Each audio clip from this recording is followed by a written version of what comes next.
बुद्ध का अर्थ होता है जिसने अपने असली चेहरे को पा लिया। अब जो फिर वैसा हो गया जैसा निर्दोष बच्चा होता है, पहले दिन का बच्चा होता है, सिर्फ है, न कोई परिभाषा, न कोई सीमा, असीम हो गया। फिर इस सरलता में सुगंध है, सुवास है। सरलता के अतिरिक्त और कहीं सुवास नहीं। इस सहजता में सुगंध है। इसलिए बुद्ध की कुटी का नाम था गंध कुटी। वहां फूल खिला था, मनुष्यता का फूल। याद रखना, तुम भी फूल हो, चाहे अभी कली में दबे हो, या हो सकता है अभी कली भी पैदा ना हुई, अभी वृक्षों की किसी शाखा में दबे हो, या हो सकता है अभी वृक्ष भी पैदा ना हुआ हो, किसी बीज में पड़े हो, मगर तुम भी फूल हो। और अपनी सुगंध को खोजना है, और अपनी सुगंध को मुखर करना है, अपनी सुगंध को प्रकट करना है, अभिव्यंजना देनी। जो गीत तुम्हारे भीतर पड़ा है उसे गाया जाना है, और जो नाच तुम्हारे भीतर पड़ा है उसे नाचा जाना है। नाचोगे, गाओगे, खिलोगे तो ही परितृप्ति है। उस परितृप्ति में ही, उस संतोष में ही एक सुगंध है जो इन नासापुटों से नहीं पहचानी जाती। उसे पहचानने के लिए भी और नासापुट चाहिए। जैसे भीतर की आंख होती है, ऐसे भीतर के नासापुट भी होते। जरूरी नहीं कि तुम बुद्ध के पास जाओ तो तुम्हें सुगंध मिले। तुम अगर अपनी दुर्गंध से बहुत भरे हो तो शायद तुम्हें बुद्ध की सुगंध का पता भी ना चले। तुम अगर अपने शोरगुल से बहुत भरे हो तो तुम्हें बुद्ध का शून्य और संगीत उस शून्य का कैसे सुनाई पड़ेगा।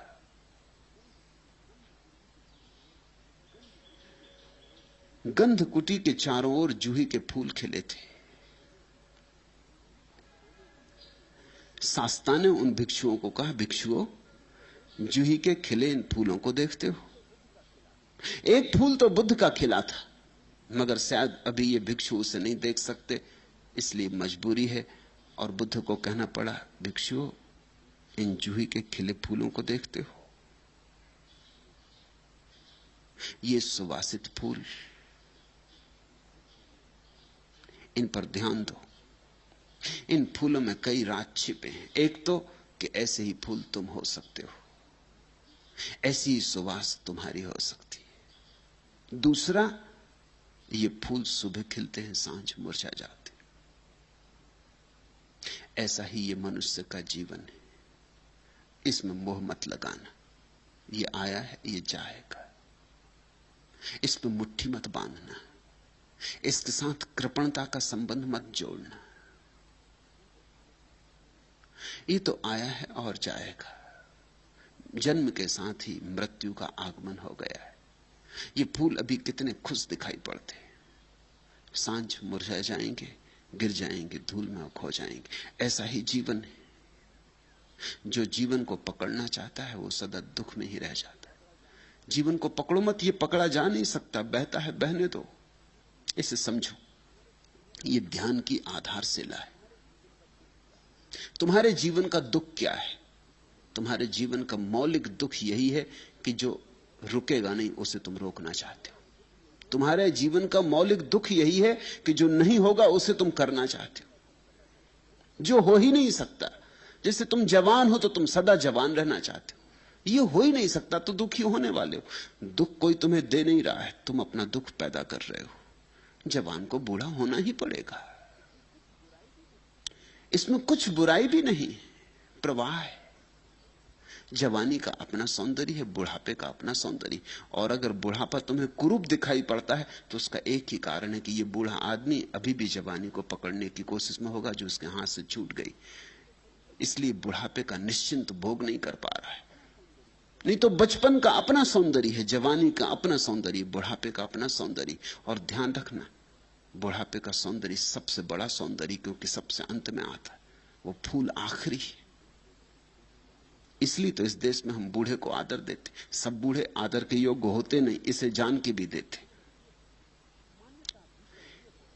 मान्यता भीतर यह है कि अगर कोई आदमी बचपन में पूरी तरह बचपन जिया हो और जब बचपन चला गया तो पीछे लौट के ना देखा हो, दो आंसू ना बहाए हो उसके लिए।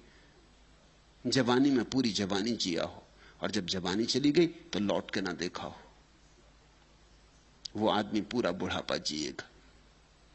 उसके बुढ़ापे में प्रज्ञा होगी, बोध होगा, समझ होगी। बच्चा तो कितना ही निर्दोष हो फिर भी अबोध होता है। उसकी निर्दोषता में एक तरह का अज्ञान होता है। उसकी निर्दोषता अज्ञान की पर्यायवाची होती। वो निर्दोष है क्योंकि अभी उसने जाना नहीं है। जवानी जिद्दी होती, जवानी सपनों से भरे हुए समय का नाम है। जवानी हजार सपने देखती है और हजार तरह की विपदाओं में पड़ती। जवानी में हजार तरह की मूढ़ताएं सुनिश्चित है। जवानी एक तरह की मूढ़ता है, एक तरह का नशा है। जवानी एक तरह की मदहोशी है। जवानी में बड़ी गति है और बड़ी त्वरा है और बड़ी ऊर्जा है, लेकिन बड़ी विक्षिप्तता भी है। बुढ़ापा में जवानी की मूढ़ता गई, विक्षिप्तता गई, पागलपन गया, जवानी का जोश खरोश गया, जवानी की उत्तेजना ज्वर गया, बचपन का अज्ञान गया। जीवन के सारे अनुभव बूढ़े को ताजा कर जाते, निखार जाते, शुद्ध कर जाते। अब न वासना के अंधड़ उठते,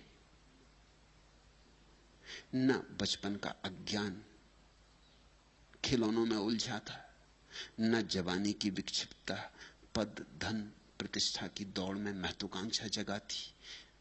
एक शांति उतरनी शुरू हो जाती। बूढ़ा एक अपूर्व संतोष से भरने लगता। सब जो देखना था देख लिया, सब जो जानना था जान लिया, अब घर लौटने लगता। लेकिन हमारी तकलीफ यह है कि हम में से बहुत कम लोग बूढ़े हो पाते हैं। बूढ़े हों कैसे? जो बूढ़े हैं वो भी अभी जवानी का विचार करते रहते, बचपन का विचार करते रहते, कहते हैं अरे वो दिन गजब के थे। जो आदमी ये कहे कि जो दिन बीत गए वो गजब के थे, समझना ये आदमी बढ़ नहीं पाया, ये प्रौढ़ नहीं हुआ। क्योंकि अगर वो दिन गजब के थे तो ये दिन और गजब के होने चाहिए, क्योंकि उन्हीं गजब के दिनों के ऊपर खड़े। और जब ये दिन गजब के नहीं है तो वो दिन भी गजब के नहीं हो सकते। जब बुढ़ापे में सौंदर्य नहीं है तो जवानी कैसे सुंदर रही होगी? अगर गंगा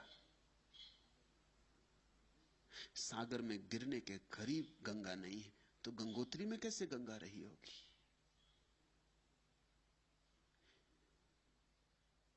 बूढ़ा आदमी एक अभिनव सौंदर्य से भर जाता है। उसके सौंदर्य में एक शीतलता होती है, जवानी की गर्मी नहीं। और बूढ़ा आदमी फिर सरल हो जाता है, लेकिन उसकी सरलता में बुद्धिमान